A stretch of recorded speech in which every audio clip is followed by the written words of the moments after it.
هي دي اللي انا بقول لكم عليها، بنعملها مش بتبقى جميله قوي وبتبقى مش حلوه وزي العسل. هنا حبايبي خلاص اهو. طبعا السمنه دي على قد ما انت حاطه في القربه بيجيلك طبعا ايه اهو.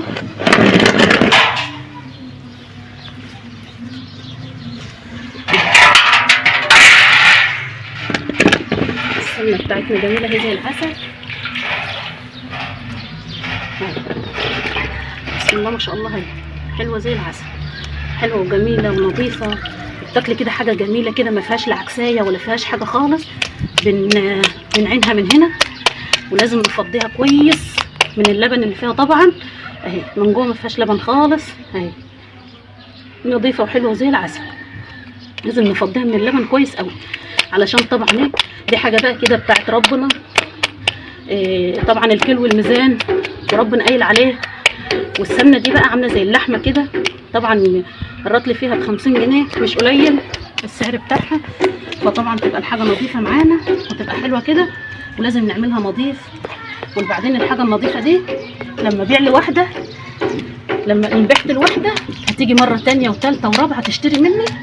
اما لو عملتها وحش وجات وحشه طبعا مش هتشتري مني تاني، هتروح لغيري بقى وانا كده هخسر الزبون.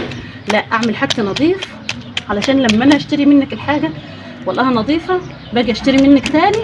انما عملتها وحش ولقوها وحشه مش هيجوا يشتروا مني تاني. اهي سمنه زي العسل زي الورد بسم الله ما شاء الله اهي.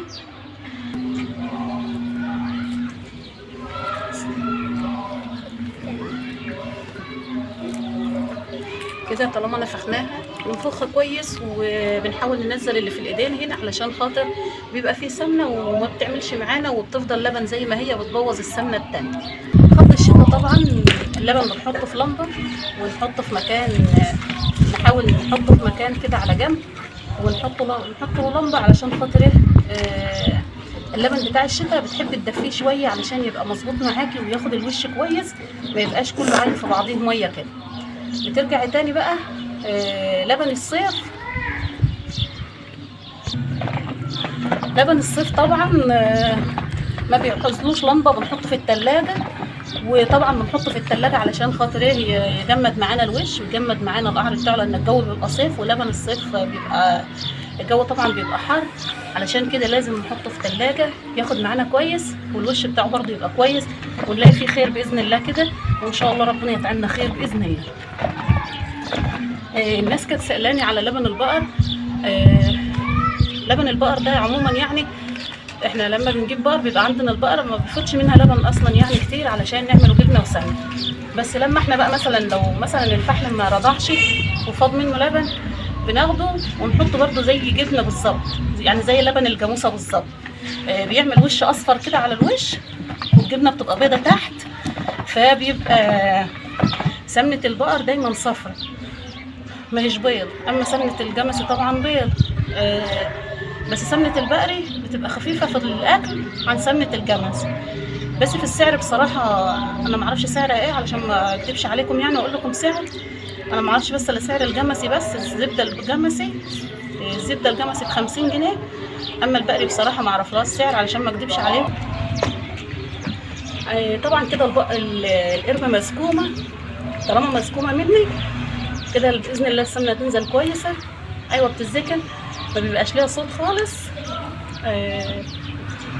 طبعا بنخض فيها بس ما بيبقاش لها صوت كده. احنا بنسميها مسكومه يعني او مكتومه يعني ما فيش لها صوت.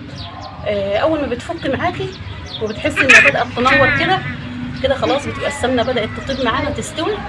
بنخض فيها شويه كمان بعديها خلاص على كده بتبص تلاقيها استوت بقى ونزلت معاكي مظبوطه وجميله. وان شاء الله باذن الله تلاقي فيها الخير ان شاء الله. اما النسبه بتاع السمنه اللي بتطلع حسب اللبن اللي انت حاطاه فيها. حاطه فيها لبن كتير او خير كتير بتطلع سمنه كتير. حاطه فيها لبن قليل او خير قليل طبعا السمنه بتبقى قليله. في دبش ما شاء الله الله اكبر خيره حلو، وفي دبش كمان مهما ياكل خيره قليل. فمش كل الدبش زي بعضيه ومش كل الميزان اللبن زي بعضيه.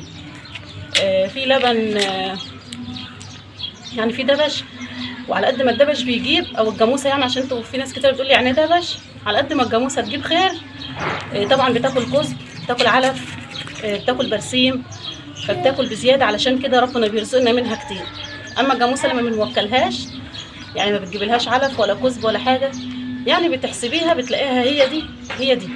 يعني مثلا لو الواحده مننا رزقت بكيلو برطل سمنه او بكيلو زي ما بتقولوا، بنبقى موكلينها بداله كزب وعلف وحشيش، وحد بيحش لها وحد بيرمي لها، طبعا بتبقى لخمه معاها نفر يعني.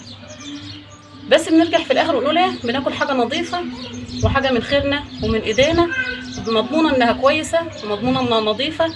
علشان كده احنا بنحب نقلي الجاموسه يعني وناكل منها سمنه وكده.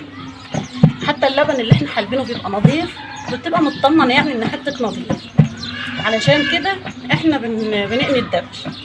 هو طبعا قليته صعب وبيغلب، بس طبعا ايه الخير اللي بيجي منه بتوكليه قباله وكل حاجه، بس بيبقى خير بقى حلو، وبتاكلي حاجه نظيفه ضمناها يعني من ايديكي كده.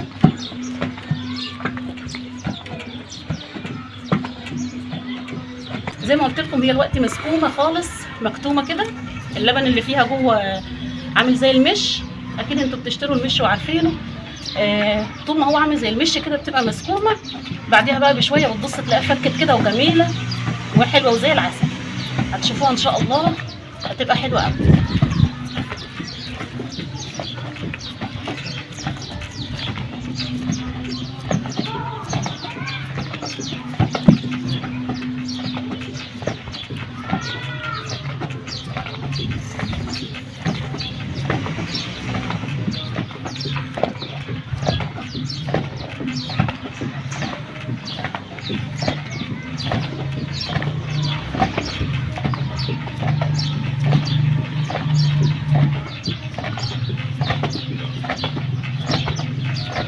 كده حبايبي بدأت خلاص تنور، لو واخدين بالكم اهو الشمس ساكعه فيها.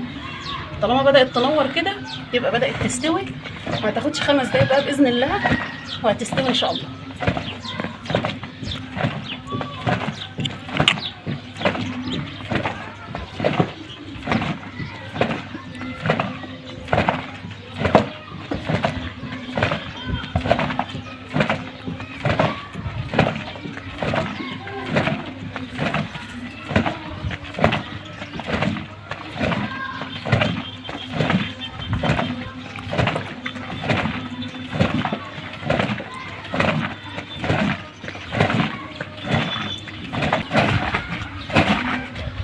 خلاص فكت معانا واستوت، وربنا باذن الله يرزقنا خير كده ان شاء الله.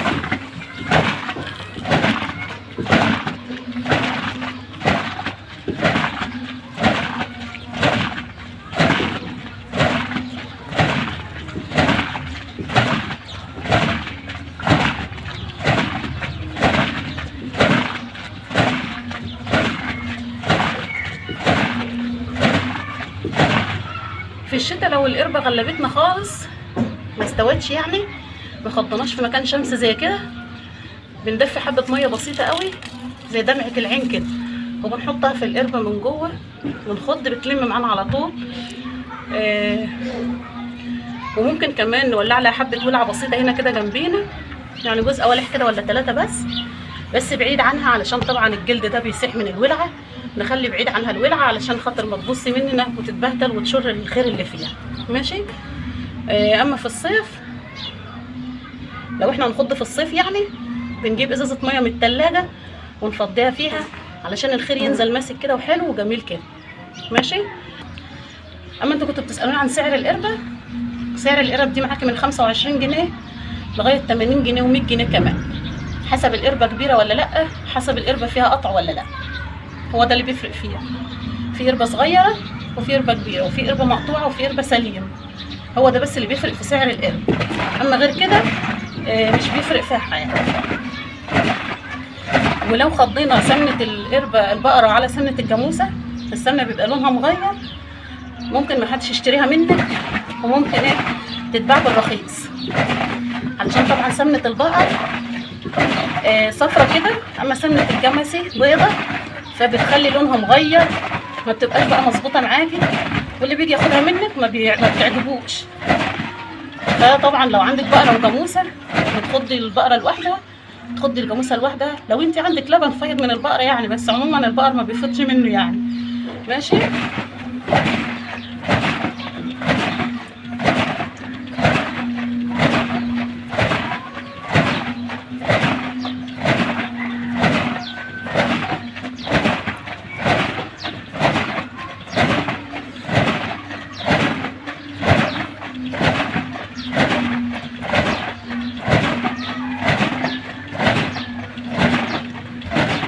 كده حبايبي استوت معانا حلوه زي العسل اهي، بس لازم نديها شويه كده علشان خاطر تنزل بقى ماسكه في بعضها كده وحلو.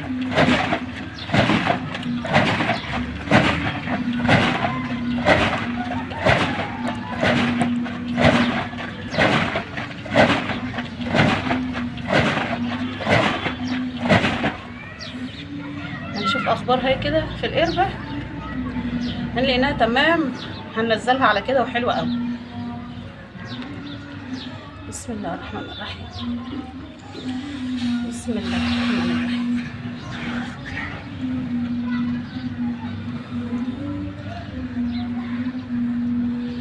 بسم الله. اهي جميله زي العسل اهي، حلوه زي العسل. بسم الله ما شاء الله، الله اكبر، جميله.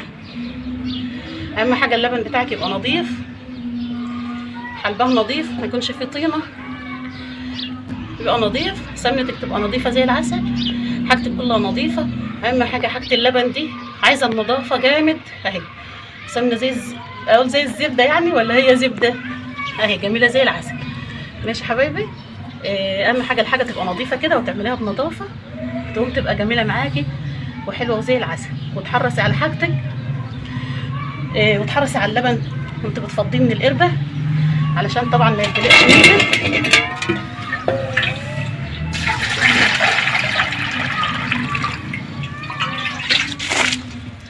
انا طبعا جايبه دي بزياده علشان ايه؟ الحاجه ما تقعش مني وتتبهدل. ماشي. في طبعا الميه اللي بتنزل منها دي ما بنرميهاش، زي ما قلنا قبل كده برضو بنعملها مش. عندنا قماشه كده بيضه صغيره كده نظيفه، مخيطينها زي كيس المخده كده، بنحط فيها الحاجه دي، الميه اللي نازله البيضه دي، بس بنحط حبه ملح بسيطه كده. وفي ناس ما بتحط لهاش ملح، بتحبها دلعه كده وجميل. هنبدا نفضيها. بسم الله الرحمن الرحيم.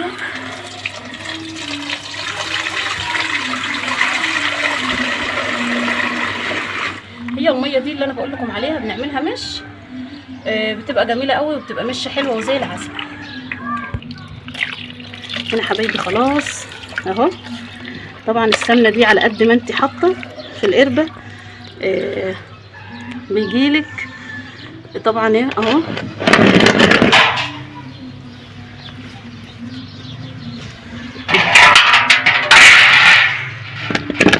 السمنه بتاعتنا جميله هي زي العسل.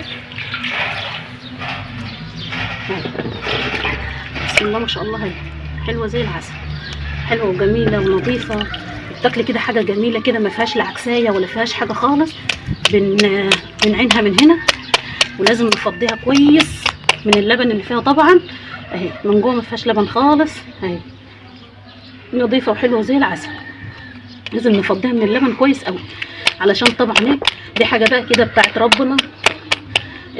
طبعا الكيلو والميزان وربنا قايل عليه. والسمنه دي بقى عامله زي اللحمه كده، طبعا الرطل فيها ب50 جنيه، مش قليل السعر بتاعها. فطبعا تبقى الحاجه نظيفه معانا وتبقى حلوه كده، ولازم نعملها نظيف. والناس الكبيره اللي معلمانا ده كده لازم نعمل لهم الحاجه نظيف، زي ما هم علمونا وعملوا لنا النظيف، لازم احنا كمان نعمل الحاجه النظيفه. وبعدين الحاجه النظيفه دي لما بيع لي واحده، لما انبحت الواحده هتيجي مره تانية وثالثه ورابعه تشتري مني. اما لو عملتها وحش وجات وحشه طبعا مش هتشتري مني تاني، هتروح لغيري بقى، وانا كده هخسر الزبون. لا، اعمل حاجتي نظيف، علشان لما انا اشتري منك الحاجه والاقيها نظيفه باجي اشتري منك تاني. انما عملتها وحش ولقوها وحشه مش هيبقوا يشتروا مني تاني. اهي سمنه زي العسل زي الورد، بسم الله ما شاء الله، اهي حلوه جميله اللي ربنا يرزقنا بيه طبعا. حلو الحمد لله كده حبايبي. طبعا انا كده ما وزنتش، لما ننزل تحت باذن الله هنوزن. ونعدل حاجتنا بقى حلو الحمد لله. لو جرطلين حلوين قوي، لو جرطلين وحته صغيره حلوين قوي، لو جرطلي كمان الحمد لله يا رب. ربنا ان شاء الله المره الجايه يبقى حلوين وخير الحمد لله. ودول اللي انا بقول لكم عليهم بنحطهم مش في القماشه. و اي سؤال طبعا انتوا عايزينه تحت امركم، لان هم حبايبي. لو عايزه اي سؤال اكتبيه في التعليقات وانا من عيني ارد عليكي حاضر. المهم اشوفكم بخير باذن الله في فيديو جديد ان شاء الله على خير.